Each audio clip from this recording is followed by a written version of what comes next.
Welcome to Newsfeed. I'm Flora Limuke. We do have a lot in line for you this afternoon, including President William Ruto has called for a fair financial system globally, speaking Sunday during the 5th African Union and African Union Media Coordination meeting at the UN headquarters in Nairobi. Ruto has further called upon the African countries to unite and tackle the effects of climate change together. This even as he welcomed other countries to the Africa Climate Week, which will be held in September. According to the chair of the African Union, Ezel Assoumani, the AU will continue to call for Africa's place in the United Nations. Other African heads of state who have graced the summit include Gambian President Adama Barrow, Ghanaian President Nana Akufo-Addo, and Nigerian President Bola Ahmed Tinubu, among others. Today, we have a debt stock of $640 billion as Africans, paying close to $70 billion every year. If we had a fair financial architecture that treats everybody fairly and that does not profile Africa as risky, we would be paying less than half what we are paying today in debt repayments. So we are simply asking that we have a conversation, a candid conversation, on having a fairer financial system, and that is why the reform of the multilateral development banks is an urgent necessity. And secondly, that we were left behind in the fossil fuel energy industrial development. God, in his own wisdom, has put Africa at the center. We have climate change as an existential crisis to humanity. But also, we have green energy, which we have renewable energy, which we have in plenty. Elsewhere, the Cabinet Secretary for Interior and Administration of National Government, Kithure Kindiki, is currently attending a Thanksgiving and Sunday Mass at Kano Catholic Church in Chuka constituency, Tharaka Nithi County, where he is expected to delve and discuss matters national security.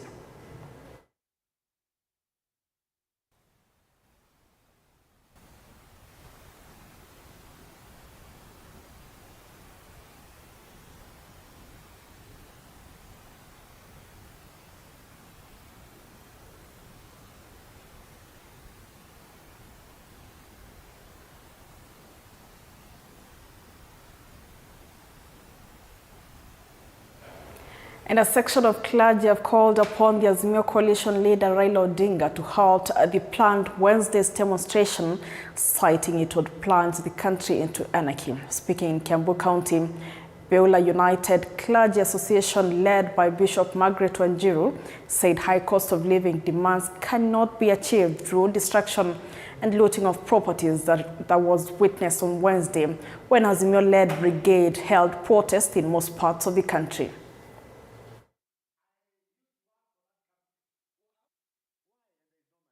We want to say, as the clergy of Kenya, we are not going to allow this country to go to an extent where it can be destroyed or where it can be handed over to the hands of the army.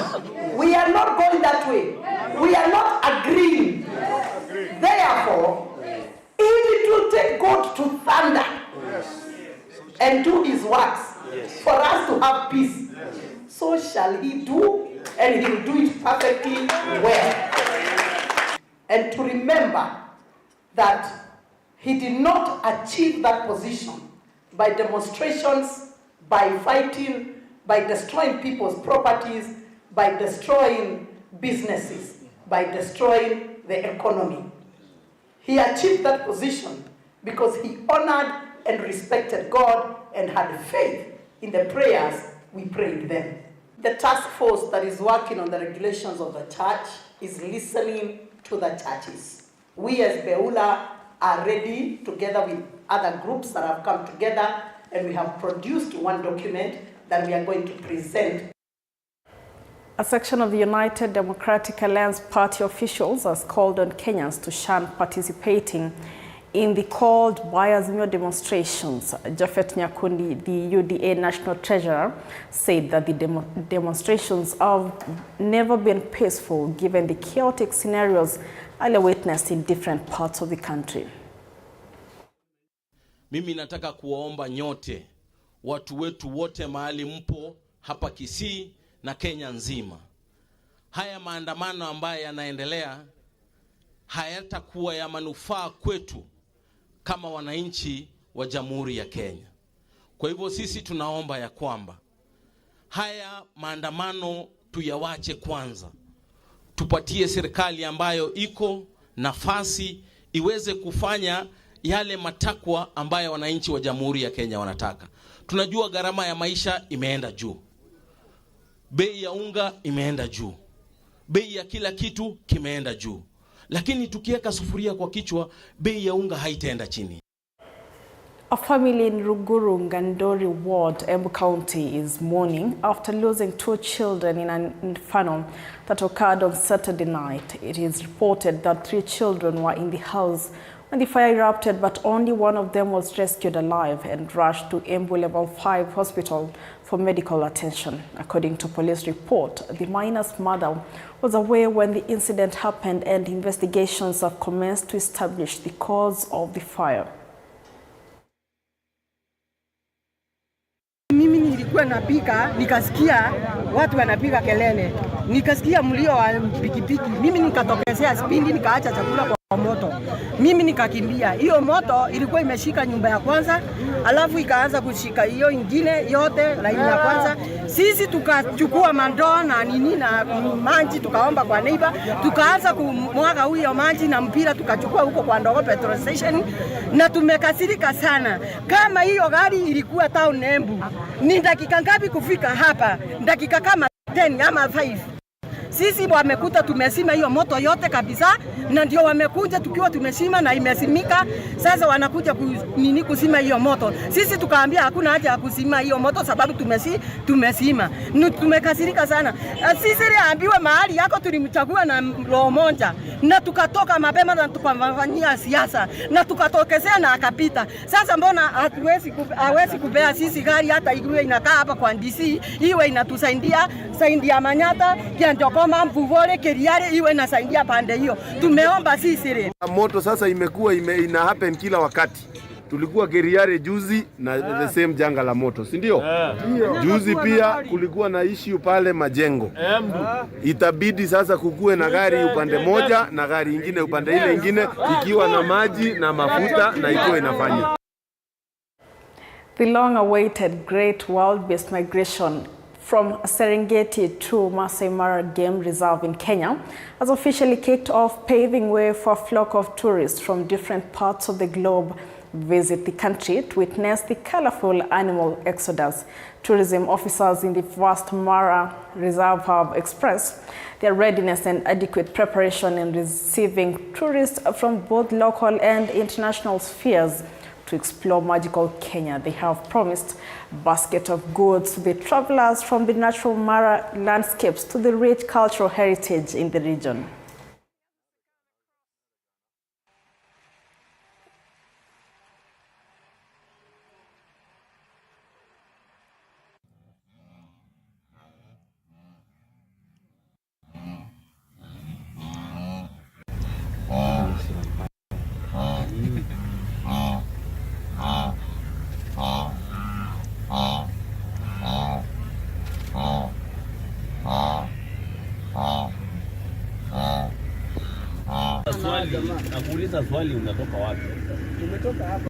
We are looking at full capacity occupancies for this month and up to mid-September. Of course, there is beautiful spectacle, which is the wild-beast migration, which is a great attraction for the Mara and Kenya as a whole. So, as a company and as a unit, we have made deliberate steps to make sure that we are ready for our guests, to make sure that other than that great spectacle at the Mara River or Sand River, we are also able to extend top-notch hospitality. Kenya is safe. Maasai Mara is very safe. We have no issues in the country. This country is very safe. It's very safe. In fact, and the Mara is very safe. We have proper security in place. This is the time for them to come and witness this migration phenomena. It has just started. They are trimming in big numbers. So maybe in the next 2 or 3 days, they'll be around the Pose Plains. The government will this week start paying dues owed to examiners of the 2022 Kenya National Examination Council National Examinations Education CS Ezekiel Machogu said. Machogu says the 2 billion shillings had been set aside for the purpose to ensure all outstanding dues were paid to the NEC examiners, contracted officials and suppliers. Speaking at Kangaroo School in Manyata constituency, Embu County, during the inaugural Education Day, the CS said, going forward, his ministry will prioritize prompt payment to examiners to ensure no such delays will be experienced again. He says the delay was occasioned by a cash crunch at the council that forced it to maintain the pending bill for over 6 months from the time the exercise was completed. Kurekodi muziki. Hapa walimu wetu ambaye ndio tunatumia kuwa examiners katika mitihani yetu ya kitaifa, najua tulichelewa kidogo kulipa pesa yao.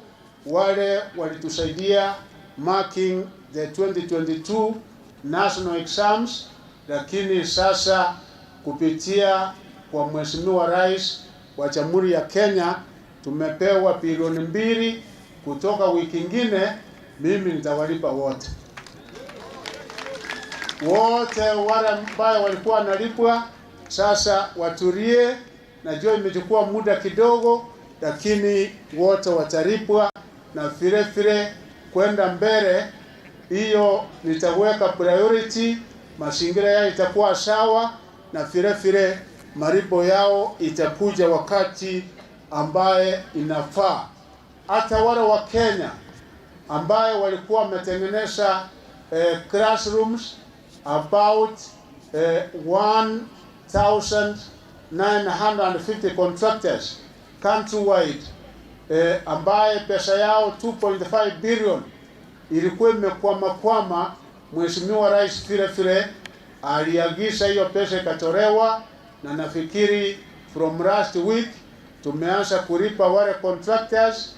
Kama utapata uweze kufika kwa County Director of Education ili pesa yako iweze kufika kwa mfuko, uweze kufanyia kazi ambayo unataka.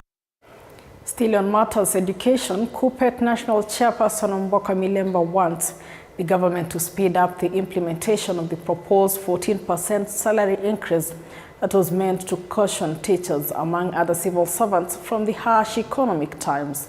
Speaking at Bunyoro Secondary School in Emuhaya Sub-County, the legislator expressed concerns over the opposition-led protest, saying that despite learning activities going on uninterrupted, the two warring camps must have a dialogue and reach a consensus. The MP further lauded the government on what it terms as efforts to curb teacher shortage across public schools in the country.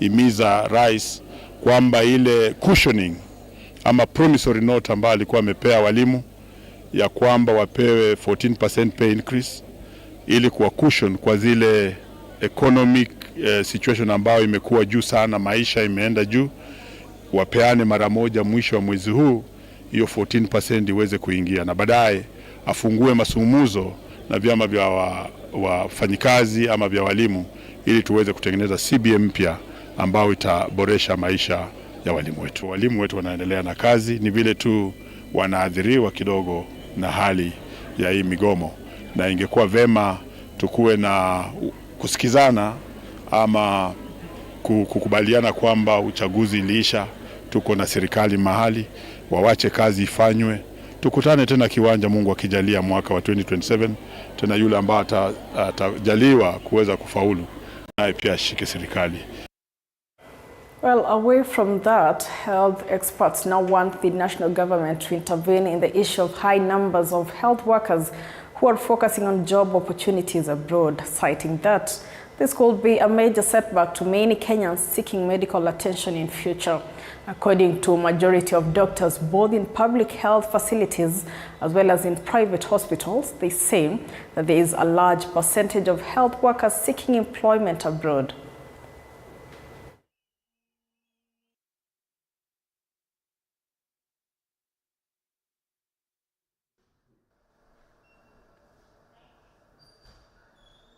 Government right now is working on actually keeping our health workers home. I know there are a lot of talks ongoing with the different councils, with the unions, to just try and see what can we do better to make the working, the spaces that we work in be convenient for us so that we're not running outside the country. So I know I cannot give the answer in clarity right now in totality, because it's a work in progress both for the private sector, for the government, and for the nation as a whole. So I believe with the talks that are going on, something should change in the near future. If we have other countries looking for our expertise, especially I know the nurses, the doctors, and even now there's even the laboratory technologists are actually being sorted out in other countries. So definitely we hire, we train, and when they get an opportunity, they go. Yeah, so it's also a challenge that is actually affecting the private health sector as well. If we put systems in place and hold the talks with different councils, the central government, the county governments, if we are all focusing on the goal of healthcare for all, we should be able to come with an amicable agreements where we're able to still serve our patients, whether it is centralized, whether it is in the county spaces. So. And farmers in South Ngariama in Kirinyaga County have now turned dried lands into food baskets, where they are now harvesting different foods. According to the farmers, they have experienced various spells of drought after they went for 2 years without rain. Their crops dried up. Farmers say that the area is productive, but they have been facing challenges.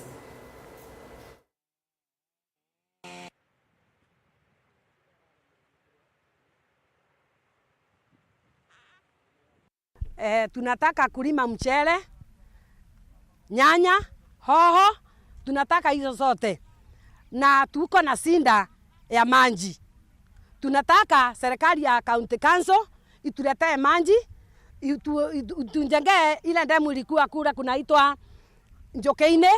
Tunataka matuletee maji. Tuko na sinda ya maji. Tuko na sinda, hata mtu ule anataka kulima hapa, anatoa maji kule kwa mto na akapiga maji na pipes akaleta kwake. Na sisi tuna uwezo. Kuna watu wengi wanataka kulima lakini hana uwezo. Ile kubwa iko huku ni ukosefu wa maji. Na ombi la wale wako kwa vyeo na sana sana Minister of Agriculture katika hii serikali ya Daktari William Ruto, ombi langu na ombi letu pande hii ni kwamba kutafutwe njia ya kuweka maji hapa South Ngariama, maji ya kilimo. Ukiangalia hapa South Ngariama utaona ya kwamba kuna chakula aina yote. Kuna mchele ambayo iko huku, kuna nyanya, kuna mahindi, kuna all horticultural crops. Ukienda utaona pilipili hoho. Na shida kubwa ni kwamba kufikisha maji kwa sehemu za mashamba, hiyo ndio shida. Former West Pokot Senator Samuel Pogisho has vowed to lead peace caravans across the 6 counties along Kerio Valley so as to restore peace, which for the longest time has been a nightmare in the region. Speaking in Kacheliba constituency, Pogisho lamented that the only way the government can end banditry and cattle rustling is by using local leaders to drive peace talks.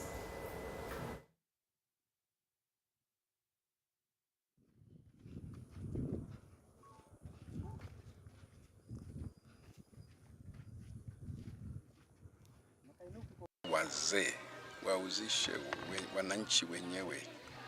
Hii si kitu ambayo ni unatoa top down. Hii ni kitu ambayo ni watu wenyewe watazingatia wakikubali kwa mambo ya amani. You don't have to worry about it because they will then take care of it. Mimi naona hiyo ndio kitu ambayo watu hawajaanza kufahamu. Peace meetings zote ambayo nimeattend, kawaida ni sisi wakubwa tunaenda huko, wanasiasa wanaongea, administrators wanaongea, tunawasomea wale watu tu, alafu tunasema amani imepatikana. Let us start cultivating peace from ground up. Tulete watu wajue ya kwamba amani ni amana kwao, ni yao. Sasa kutunza hiyo amani ndio situfikiria.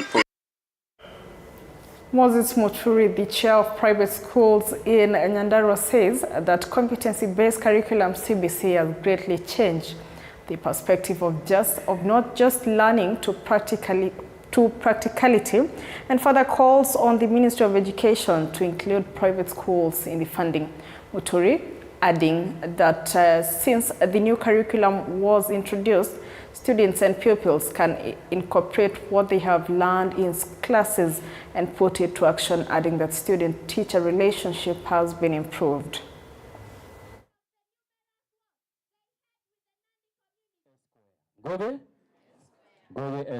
The deputy head teacher of the school.